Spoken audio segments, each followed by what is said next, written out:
YouTube, it's me, Bri. Today I'm going to teach you how to write a query letter that does your book justice and grabs an agent's attention for all the right reasons. And stay tuned until the end of the video for an exciting announcement.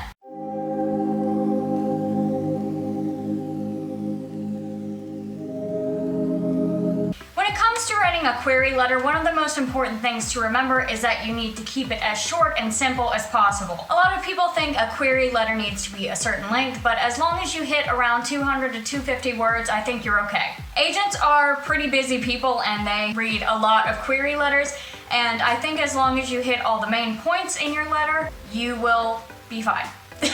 Of course, that is also assuming that you have done everything you can in your query letter to make sure your story stands out and your stakes are clear. Tip number 1, salutation and personalization.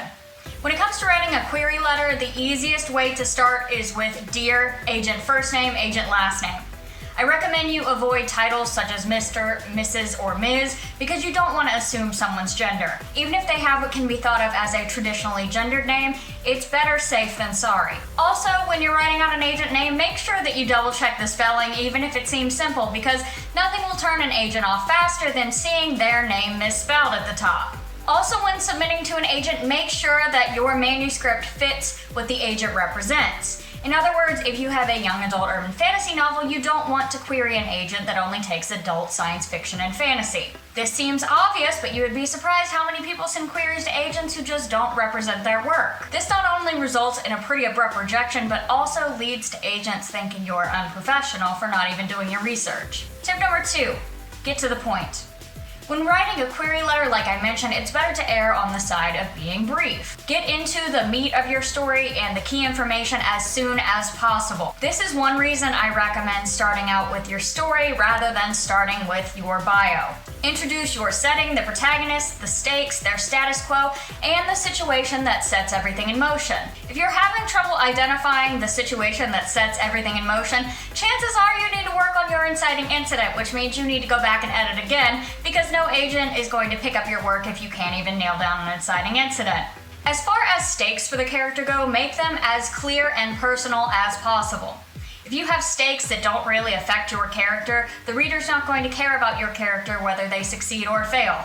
And when setting up the plot in your query letter, make sure that you list them as cause and effect rather than this happened and then this happened and then this happened in like a string of unconnected events. One of the biggest things agents are looking for in query letters is whether or not you can establish a coherent plot that relies on cause and effect. So by demonstrating this in your query letter, you've done a lot of the hard work and the agent will feel much more at ease about reading your material. Tip number 3, finish on a more personal note. Once you've gotten through the salutation and laying out the plot and the stakes and the characters in your story, it's time to go ahead and include the title and genre. Hopefully, if you've made it this far, you already know what category and genre your book is in, but if not, go ahead and stop and go back and do that, because you cannot market your book unless it fits into a solid category or genre. Of course, if you're self-publishing, this isn't even anything you need to consider, because self-published books have a lot more flexibility in terms of category and genre, but chances are if you're self-publishing, you're not watching this video, so it doesn't really matter. Also, I cannot believe I have to say this, but your manuscript should be finished. If you're writing a query letter and sending it out to agents, do not, for the love of God, do not send out a query for a manuscript that is not finished. I don't care if you think you're going to finish it before you get back to an agent or not, but nothing looks worse than having to go back and tell an agent, oh yeah, I'll go ahead and send you those first couple pages as soon as I edit them. Like, what? You want this to be your career, so you don't want to give an agent any reason to even think twice about representing you or reviewing your material. Next, you need to include the word count of your manuscript to the nearest 1,000. Again, this is another indicator of whether you've done your research, because if your word count doesn't match other books in the market for your genre, then that's a pretty good sign that you don't know what the hell you're talking about. For example, if you tried to query a young adult horror novel that was like 300,000 words, that's not going to get picked up. Nobody reads young adult horror novels that long, especially not from a debut author that no one's ever heard of. Here you can also feel free to mention any online platform statistics, such as how many followers you have on Twitter or Instagram or YouTube, even if you have a pretty significant YouTube platform. This is not necessary, but if you do have a pretty decent sized platform, it can make you more appealing to agents because it lets them know that you can do some marketing on your own and they don't have to worry about it as much. While I'm on that topic, I want to remind you guys that just because you're traditionally published does not mean that everyone is going to do your marketing for you. True, in a lot of cases, your publisher will help you with marketing, but they won't help with everything. Just a little thing to keep in mind as you move forward. And if you don't have an online platform, it's a great time to start one.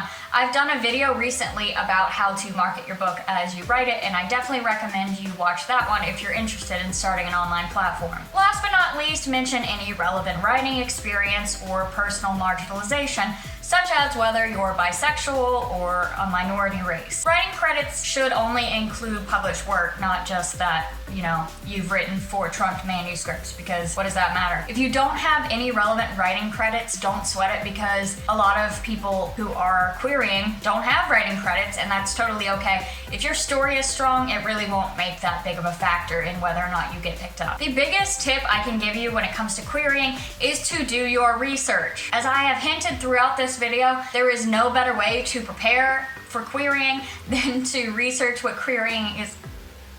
Querying? I almost said querying.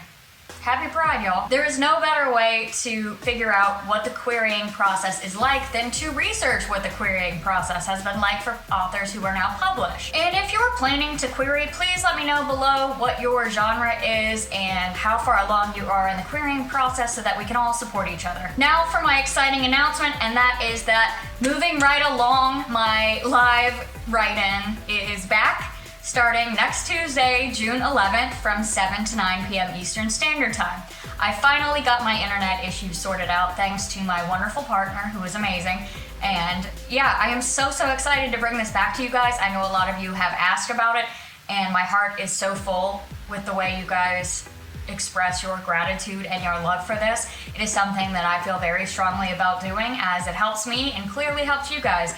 So I'm so pumped to announce that it's coming back, and I hope to see you all there on Tuesday. That's all the time I have for today. If you liked what you saw, feel free to leave a comment, give this video a thumbs up, and click subscribe. As usual, I want to give the biggest shout out to my Patreon supporters found on this lovely slide. These people mean the world to me because they continue to support me in my art, and through their donations, I am able to make bigger and better content and write books without worrying as much about the financial aspect of things. Plus, they get some pretty awesome rewards in exchange for their generosity. If you would also like to support my work and join these great people, consider pledging $1 or more a month in exchange for some exclusive rewards of your own. As always, thank you guys for watching, and I'll see you all next week. Bye!